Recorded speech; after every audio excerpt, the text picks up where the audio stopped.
In this video, I'm going to show you how to add a scanner for barcodes in Glide. First, open your Glide app and go into the table where the scanned barcode results should be stored. In my case, the table is called Items, and inside it, I have two main columns. The first is Name, where the user enters the item's name, and the second is Barcode, where the barcode value will be saved once it is scanned. Make sure you also create a barcode column in the table where you want the scanned results to appear. This ensures that when the scanner component is used, the scanned value has a place to be stored. After that, go to your Layout section.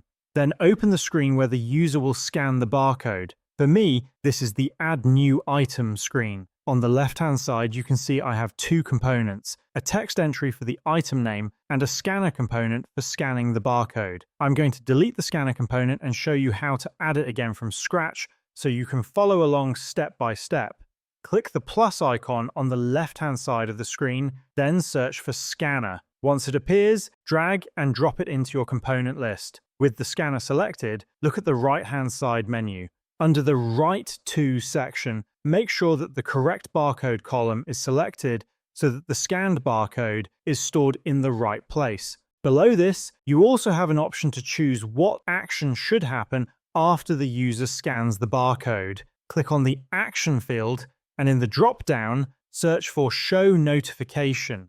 I'm going to select Show Notification and then choose the Success notification so the user immediately knows that their barcode was scanned successfully. Once this setup is complete, let's test it. I will switch to the mobile view. On my phone, I open the Glide app and tap the plus icon to add a new item. I type in the name of the item. Then the scanner automatically opens my camera because we added the scanner component. I place a barcode in front of the camera and immediately the success notification appears, confirming that the scan worked. After tapping Submit, you can see that a new item has been created and the barcode value is stored correctly in the table. This is the standard size and behavior of the scanner view in Glide, and it is designed to fit the typical scanning experience. Everything is now set up for your users to quickly scan barcodes and store the data in your table. And this is how you can add a scanner for barcodes in Glide.